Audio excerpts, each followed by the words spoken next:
Kita beralih ke informasi komoditas pemirsa. Harga batubara bangkit di tengah proyeksi peningkatan konsumsi batubara Amerika Serikat. Harga emas akhirnya berbalik arah menguat di tengah ketidakpastian tarif jelang batas waktu penerapan di 1 Agustus. Sementara harga minyak mentah menguat tipis seiring potensi gangguan pasokan dari Rusia. Harga batubara bisa bangkit setelah jatuh dalam dibantu kabar baik dari Badan Informasi Energi Amerika Serikat yang memproyeksikan tren penurunan konsumsi batubara jangka panjang di Amerika akan mengalami pembalikan sementara di 2025, terutama karena meningkatnya permintaan listrik dan naiknya daya saing batubara di sektor ketenaga listrikan. Merujuk Refinitiv, harga batubara di Kamis ditutup di $117,4 Amerika per ton, naik tipis 0,27%. Kenaikan terjadi setelah harga batubara jatuh 0,76% di Rabu. Harga emas akhirnya mulai berbalik arah ke zona penguatan di tengah ketidakpastian tarif jelang batas waktu 1 Agustus untuk mengakhiri negosiasi dagang. Di perdagangan Kamis, harga emas dunia naik 0,47% di level $3.290,02 Amerika per troy ounce. Dan secara intraday sempat menyentuh level $3.300 Amerika per troy ounce. Sementara di perdagangan Jumat pagi, harga emas dunia di pasar spot menguat tipis 0,04% di posisi $3.291,39 Amerika per troy ounce.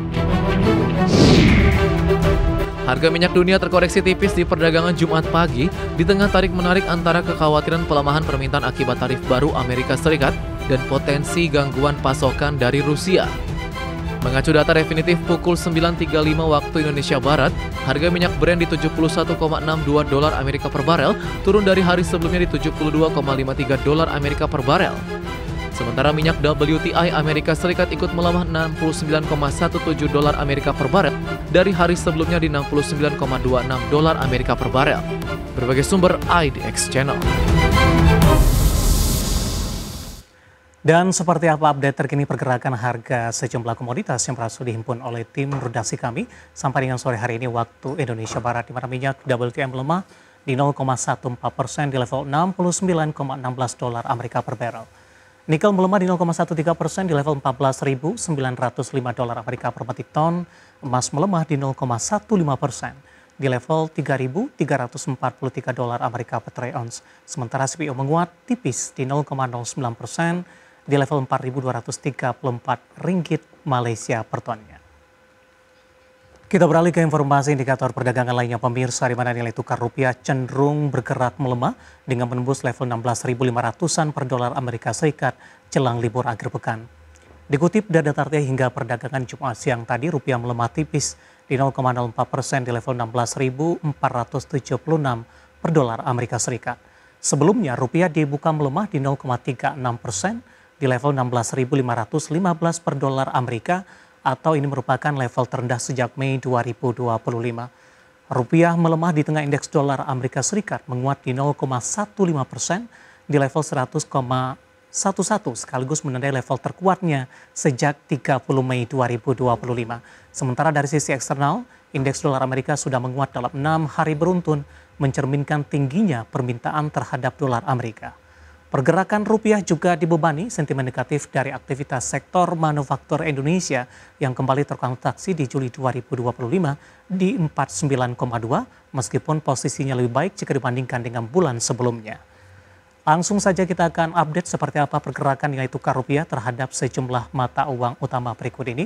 Terhadap dolar Amerika Serikat bergerak di level 16.500 rupiah, kemudian terhadap euro di 18.843 rupiah, pound sterling di 21.773 rupiah, kemudian terhadap yen Jepang di 109,60 rupiah.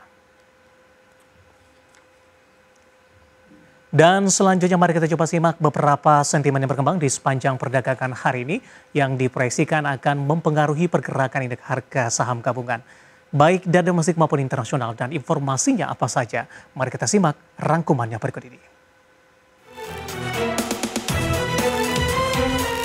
Indeks pengeluaran pribadi warga Amerika Serikat atau PCE naik 0,3% secara bulanan di Juni 2025, kenaikan terbesar dalam 4 bulan terakhir setelah revisi naik 0,2% di Mei dan sesuai dengan ekspektasi pasar. Harga barang meningkat 0,4% lebih tinggi dibandingkan kenaikan 0,1% di Mei. Sementara harga jasa naik 0,2% sama seperti bulan sebelumnya. Indeks PCE inti yang tidak mencakup harga makanan dan energi naik 0,3%, mencatatkan kenaikan bulanan terkuat dalam 4 bulan setelah naik 0,2% di Mei dan sesuai dengan perkiraan.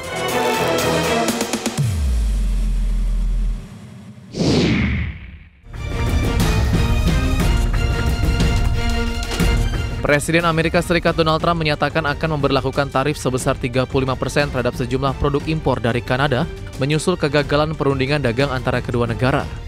Kebijakan ini merupakan kenaikan dari tarif sebelumnya sebesar 25% yang telah diberlakukan sejak awal Maret berdasarkan undang-undang darurat. Namun pemerintahan Amerika tetap mempertahankan pengecualian untuk barang-barang yang diperdagangkan. Pengecualian ini didorong industri otomotif Amerika Serikat dan perusahaan lain yang memiliki rantai pasok terintegrasi di Amerika Utara.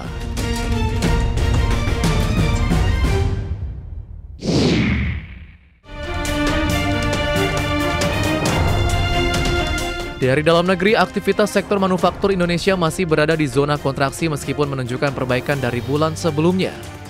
Laporan S&P Global Purchasing Managers Index merilis manufaktur Indonesia tercatat di 49,2 di Juli, naik dari posisi 46,9 di Juni dan mencatat fase kontraksi selama 4 bulan beruntun.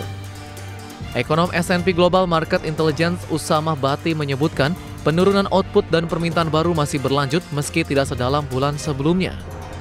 Permintaan ekspor baru kembali melemah sementara perusahaan masih dalam mode pengetatan.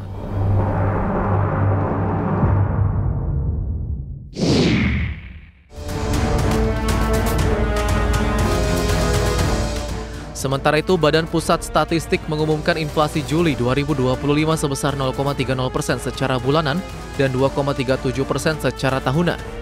Inflasi tahunan tersebut meningkat dari bulan sebelumnya di 1,87%. Inflasi didorong kelompok makanan, minuman, dan tembakau dengan inflasi 0,74% dan andil 0,22%.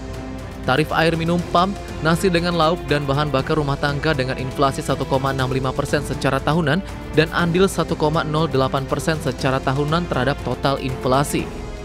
Sedangkan kelompok informasi, komunikasi, dan jasa keuangan mengalami deflasi 0,31% dengan andil deflasi 0,02% secara tahunan. Berbagai sumber IDX Channel. Perjumpaan pemirsa, saya akan coba sampaikan update pergerakan indeks harga saham gabungan di 30 menit jelang penutupan perdagangan di sesi kedua hari ini, di mana penguatan sudah mulai terbatas pemirsa. Di mana posisi saat ini indeks harga saham gabungan mengalami penguatan di 0,71%, masih cukup signifikan dan bergerak di level 7.536,811. Secara intraday di sepanjang perdagangan hari ini, indeks harga saham gabungan sempat menguat di atas 1% sehingga menembus ke level intraday tertinggi di 7.579,606. Dibuka di zona hijau pada pagi tadi di 7.545,152, sementara level terendah hari ini di 7.527,056, namun masih bertahan di zona hijau pemirsa. Saham-saham yang hari ini menjadi penopang untuk indeks harga saham gabungan dari saham grup Prayogo Pangestu ada BRPT menguat di 3%, Rp2.710 per saham. Kemudian juga PTRO menguat di 3,70% di 3.920, sementara TPIA menguat di 3,50% di 9.600, dan selanjutnya ada CDIA, emiten pendatang baru, hari ini naik signifikan kembali, menguat di 9,76% karena diperdagangkan di papan FCA ketika dari saham CDIA menembus atau mendekati penguatan di dekat 10%, langsung mengalami otorjak atas penutupan hari ini di 1.630 untuk CDIA. Ini posisi yang sama sampai dengan penutupan nantinya. Kemudian untuk brand hari ini kontributornya cukup minim, bergerak fluktuasi, saat ini bergerak flat di 7825, sempat menguat ke Rp7.925 pemirsa. Sementara kontributor dari perbankan big cap penguatan lajunya lebih ke arah tertahan. BMRI menguat di 0,44%, 4520, intraday sempat ke 4610 pemirsa.